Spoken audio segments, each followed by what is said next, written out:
et femmes battantes que vous êtes, soyez saluées. Et je vous remercie beaucoup pour l'esprit de cohésion dont vous faites montre. Je suis de ceux qui ne croient pas qu'il y ait une seule journée dédiée à la femme. Tous les jours sont pour la femme. Et elles sont en train de traduire ça de manière concrète sur les 12 mois de l'année. Et c'est tout ce que nous demandons. Contrairement à ce que les impérialistes avaient voulu nous faire comprendre sur l'émancipation de la femme telle qu'eux le conçoivent, nous, notre émancipation est là.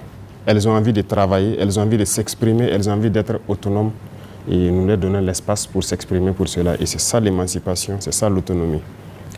Dans ce contexte de guerre que connaît le Burkina Faso, notamment la lutte contre l'impérialisme et le néocolonialisme qui se manifeste de manière violente, les femmes sont les plus touchées. Beaucoup de femmes aujourd'hui se retrouvent être chefs de ménage, déplacées et ont tout perdu. Mais elles doivent se battre pour tenir les familles. Vous êtes des héros, et je ne cesse de le dire. Et c'est l'occasion pour moi de rendre hommage à toutes les femmes battantes du Burkina, de l'Afrique et du monde entier, et de continuer ce combat pour que l'humanité retrouve la paix.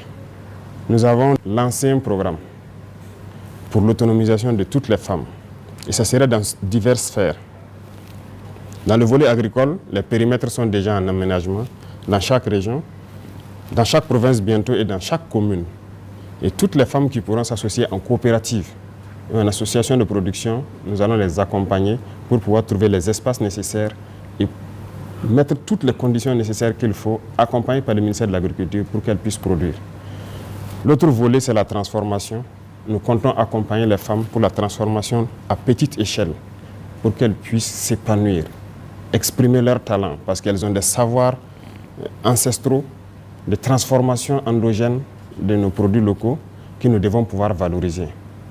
Et le troisième volet, c'est comment canaliser les jeunes filles vers l'enseignement technique et professionnel pour moderniser et mettre la machinerie dans la transformation endogène que les mamans donc vont pouvoir mettre sur pied.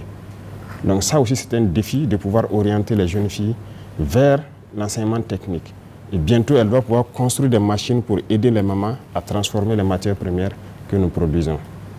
Donc, lorsque nous arrivons à combiner ces trois volets, je pense que nous aurons atteint nos objectifs d'autonomiser la femme, de rendre la femme vraiment épanouie.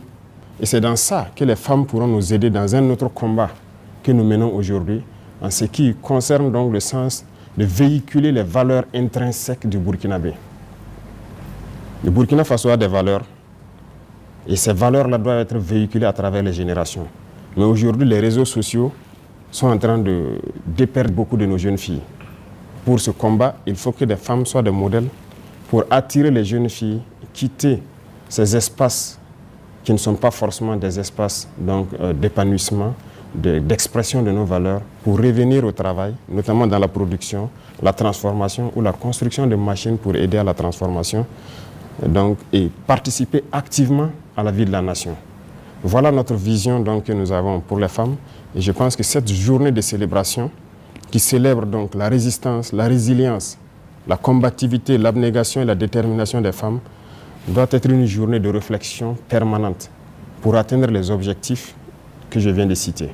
Dans le temps ancien, ce sont des journées de fêtes, de distraction et tout ce qui s'ensuit. Et je ne pense pas que ce soit la bonne manière.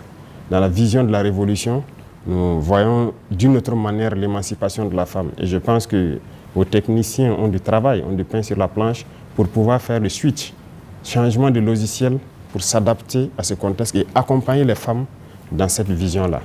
Et je pense qu'elles sont les plus heureuses. Beaucoup de périmètres ont déjà été réalisés. Elles sont en train de réceptionner actuellement et nous allons continuer à les suivre pour pouvoir les accompagner dans la production.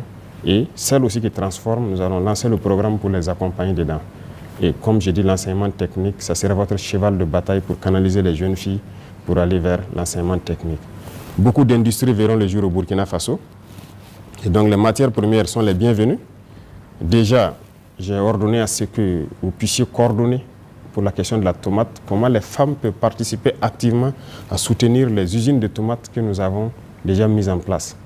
Donc dans toutes ces usines, beaucoup de femmes seront employées et je suis d'ailleurs fier d'avoir inauguré des usines telles que la transformation d'anacarde où beaucoup de femmes sont employées Et cela fait chaud au cœur. C'est de ça que nous avons besoin. Donc j'encourage toutes les femmes à revoir donc le modèle d'émancipation que nous voulons donc leur offrir, à s'engager, à s'unir dans des coopératives et des associations, à créer des unités de transformation en commun, en unité, et aussi donc à essayer de moderniser donc cette transformation-là. Nous serons là pour les accompagner et pour les aider à atteindre leurs objectifs. Donc je vous souhaite une très bonne célébration à vous, à toutes les femmes du Burkina Faso, à toutes les femmes du monde entier, et une journée de réflexion pour les perspectives donc, de cette émancipation de la femme. Donc bon courage à tous et que Dieu vous accompagne dans vos activités et que ça continue à aller de l'avant, que Dieu mette sa main et protège toutes les femmes du Burkina Faso, que Dieu vous donne la force nécessaire de pouvoir éduquer notre jeunesse dans nos valeurs que nous souhaitons. Merci beaucoup à tous et que Dieu vous accompagne.